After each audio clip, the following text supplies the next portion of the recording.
Richard Nash Show. Brought to you by the Club of Amsterdam. Hi, and welcome to the When Good Stuff Happens virtual summit. This summit showcases some of the best examples of people and organisations out there who are coming together for initiatives which create the space for change makers to supercharge their social impact. They're a real mixture of visionaries and doers who have all got in common a passion about doing good by both people and planet. I'm Annie Moon, your host, founder of Be the Difference Virtual Assistant Services, and have been lucky enough to catch up with these amazing people. Change is a human rights organisation led by disabled people, working to build an inclusive society where people with learning disabilities are treated equally. Their work is informed by the expertise of people with learning disabilities, which means they focus on delivering real change in areas that matter to them. I'd like to introduce Philipa Bragman, who's the Chief Executive of Change, and we're going to be chatting to her today to discover more about this fantastic organisation and the potential of two of their tools in particular to create positive change in the world. You can find them at www.changepeople.org. Hi there, so I'm really pleased to welcome Philipa Bragman, who's the Chief Exec of Change, and she's here today to tell us more about this amazing organisation and also about some of the development and engagement tools that they use. Hi Philipa. Would you like to just introduce yourself, please? Hi, I'm the Chief Exec. Change has been running for about 24 years, and I set the organisation up. It's an organisation that is led by disabled people, so most of the trustees are disabled activists, but there's also trustees who are from business and from the social care sector and health sector. Mm-hmm. We're based in Leeds and we work nationally and also internationally. And right from the start, we've employed people who have a learning disability because we work for the human rights of people who have learning disabilities to co-lead on all of our work. So could you just explain a little bit about why this is so needed? Because you're obviously meeting a change and, you know, you've been set up and doing great stuff. But why was it needed and why is change still needed today? Well, change is about really social change and inclusion. Mm-hmm. So we're interested in how can we work towards a society that is more inclusive? And one of the groups who are most excluded are people with learning disabilities. Mm-hmm. So I suppose because that situation was happening and is still happening, and because in many situations people with learning disabilities don't get real equality. Mm-hmm. For example, there's just been a review that's come out called the Leader Review in England, which says that people with learning disabilities die something like 26 years younger than the rest of the population, and that's quite often due to health inequalities. Mm-hmm. So in every area of people with learning disabilities' life, they experience oppression and disadvantage and discrimination. Ultimately, it would be great if there wasn't a need for an organisation like Change, but at the moment it feels like it's really important. And most organisations who do work with people with learning disabilities, there's not employed people with learning disabilities who's leading on that work. So it's going to take a while to catch up with like the women's sector, for example, where women are working in women's organisations. Yeah. So actually the people who, you know, the people with learning disability are actually the ones that are shaping the change and kind of the leading edge sort of thing. So a game of catch up. Exactly. Okay. Yeah. So could you just describe what it is that is, I mean, I understand clearly why it's different, but what is it that really differentiates you from other models and providers? You know, what do you offer that's so different? Well, I suppose one of the things we're really interested in is trying to embody the change that we're trying to make happen. Mm-hmm. And so I think that there's quite a culture at the moment where the rhetoric that is being used is not necessarily the embodied experiences of the individuals and the organisations that are using that rhetoric. And so my feeling is that for that reason, a lot of people, for example, talk about inclusion, but don't really have a real embodied experience of what inclusion is. Yeah. And it's often not necessarily, I suppose I feel like the change starts with ourselves and then within our own organisations. Yeah. And so the more in change that we can become inclusive and address issues around and talk about power and power sharing and those sort of things, the more effective I think we are sort of outside of change. Yeah, and as individuals and also, be in the professional setting as well. Yeah. That leads us really nicely onto the next part of this interview. So what I wanted to talk to you about are some of the tools for engagement, because I know that when we've talked previously, you've referenced these, and certainly they struck me as being very, very powerful. So there were two which you mentioned in our previous conversations. One was Theatre of the Oppressed, and the other was Deep Democracy.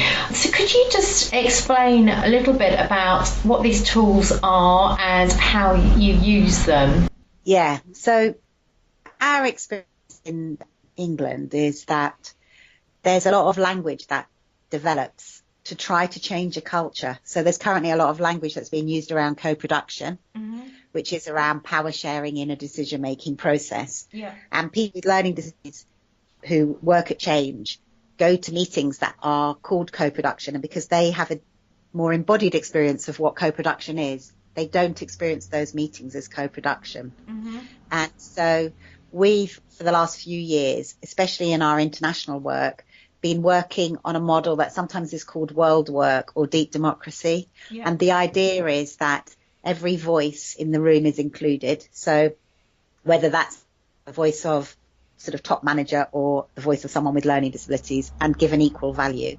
But also the voices are included that are the voices of consent and the voices of dissent. Yeah. And each voice is really important. So it's creating a space that's safe where people feel able to express themselves in whatever way they want, to say whatever they want. And part of the way that we work and the idea is to support people in a way to have the disagreements that need to happen, because we feel that in that chaos where disagreements happen is also the place of transformation. Yeah. So often in meetings, the disagreements are squashed and they're not allowed to happen in the meeting or in the room. Inconvenient, perhaps, is how it might be phrased. Inconvenient, and they sort of go against the grain of what's, the thinking might be. Yeah.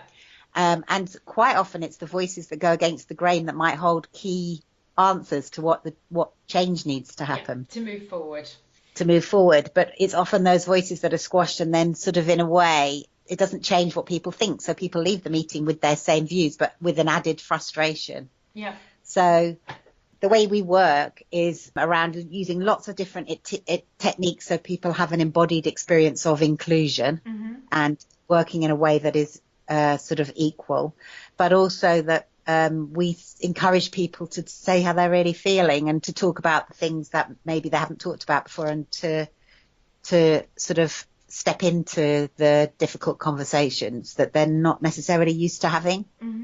And we play games that are inclusive games. And in our experience, when people use other parts of their brains and use other parts of their bodies, it actually supports people to then talk more freely. Because if you think about it, often in meetings, it's a very head thing. It's almost like we take our heads in and forget that we're attached to bodies. Yeah. And so sort of we play games that help us to include our whole selves, so that people have an experience of inclusion in a fun way, but also an experience of being more embodied themselves. Yeah. And because I think if we're more embodied and more in touch with ourselves and more connected to ourselves, we've then got a spaciousness to allow connection to other people more easily, potentially. It sounds like it's more about bringing the whole person into kind of the decision-making process. And so there's a different kind of energy and a different dynamic that's happening.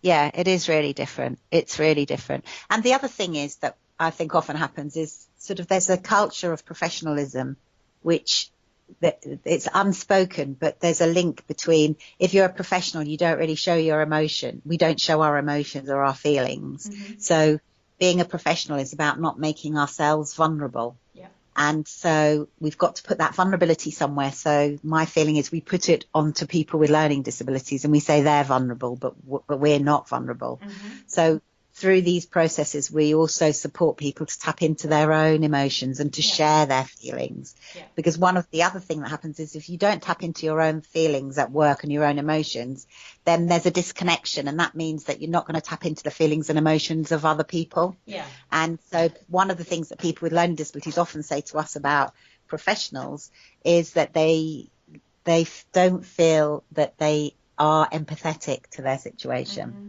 Mm-hmm. Or they don't feel that professionals are deeply connected to the discrimination that people with learning disabilities feel. So it's trying to challenge and change around some of those things. And trying to almost have people that they're seen as people rather than a label, a box. You know, that's that service and I'm a professional and I'm going to have my... You know, I've got my own protocols and my own things and this is my job and what I do as a professional. It's kind of just trying to break down those barriers, it sounds like. Yeah.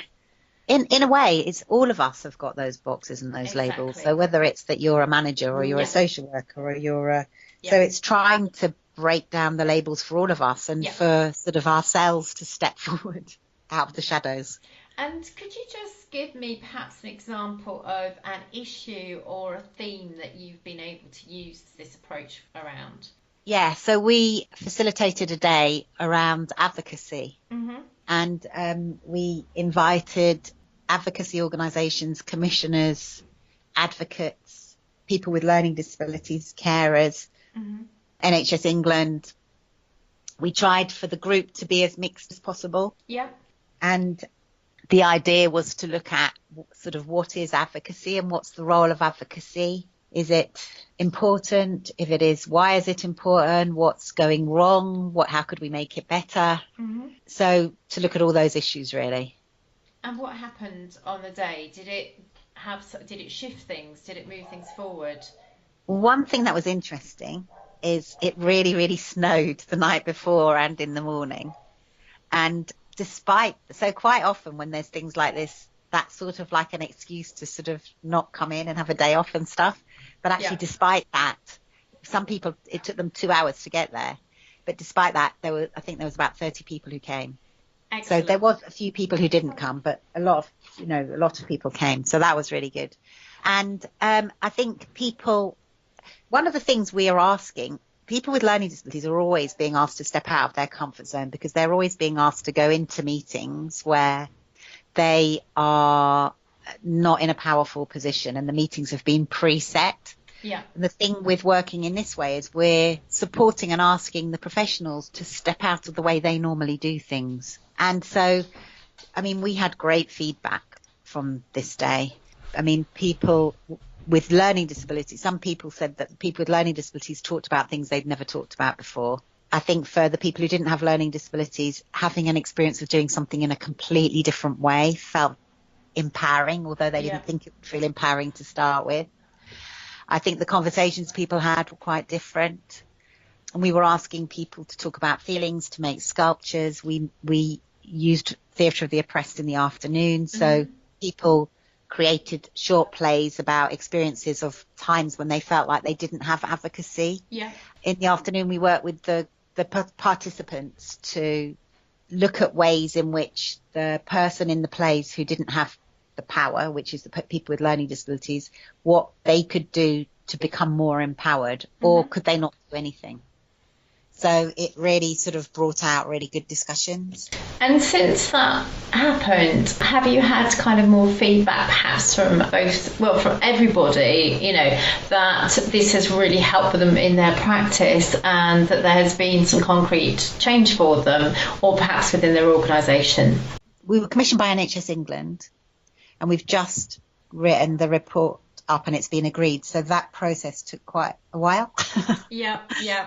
And now I'm going to have a meeting with NHS England to look at what we can do next. Some people that were in the day have since contacted me, and we're developing different things together. Excellent. So there are concrete outcomes then.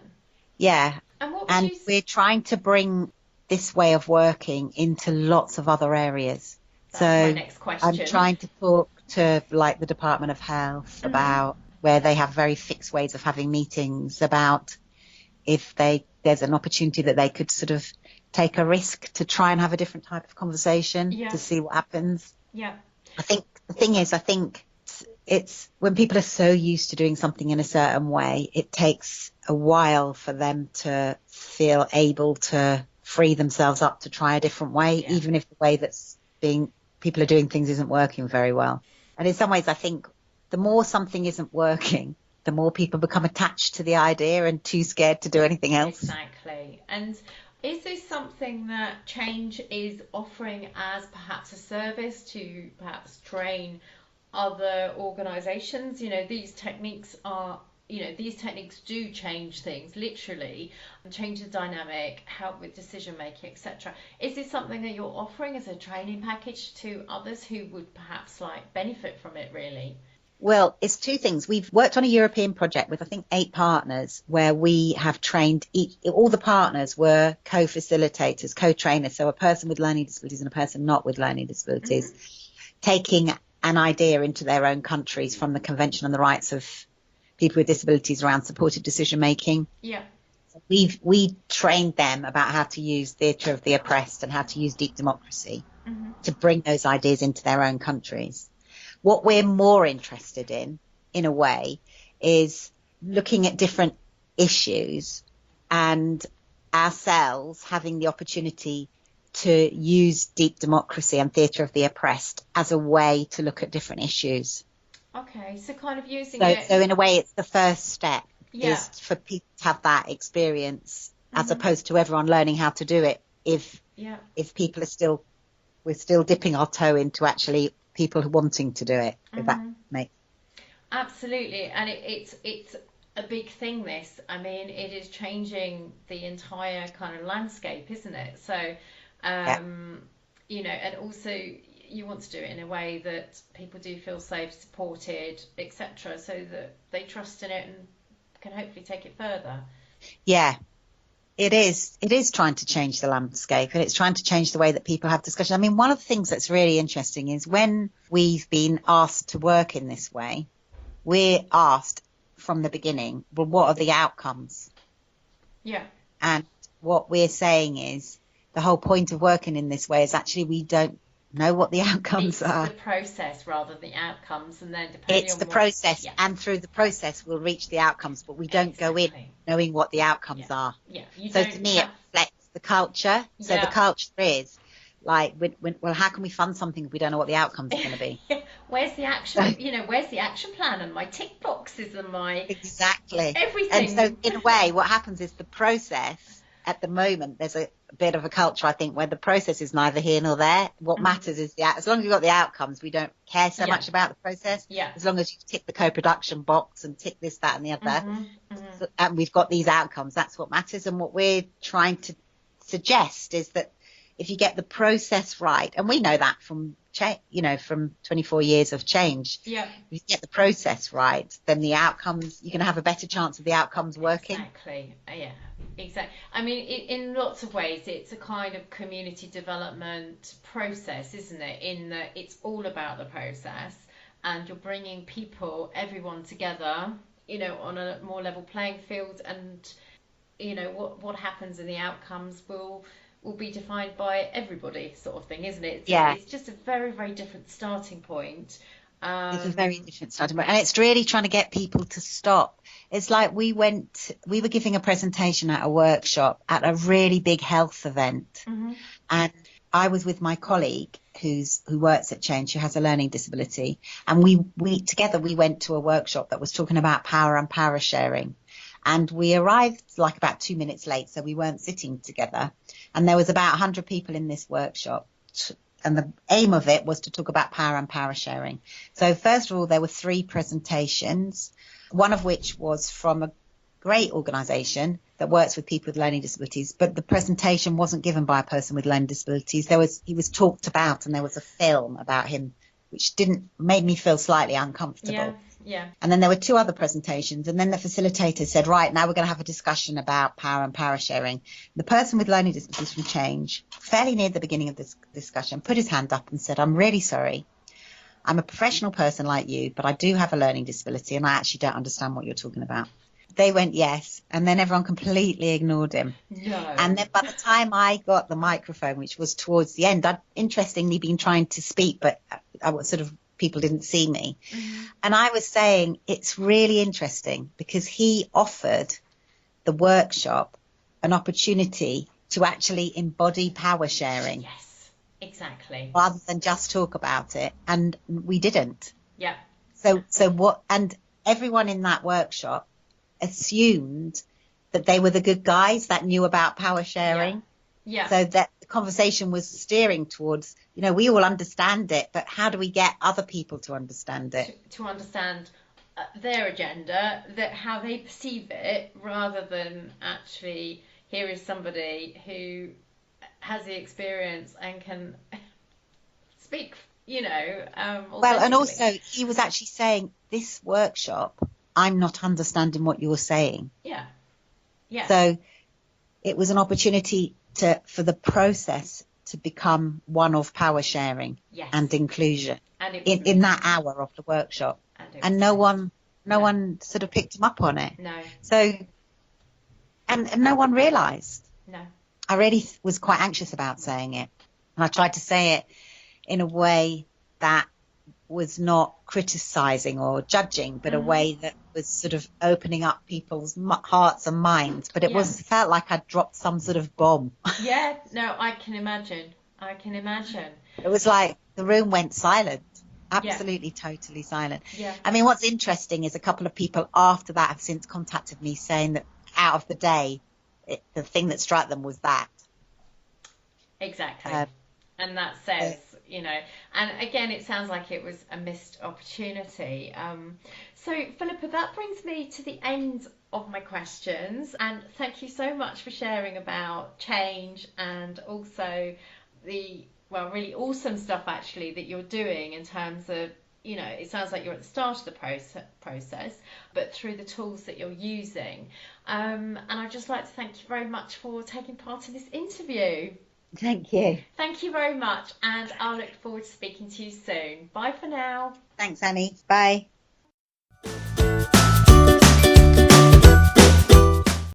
Thanks for joining the When Good Stuff Happens virtual summit today. Do keep in touch. You can find me, Annie Moon, at www.bethedifferenceva.com. Thank you very much.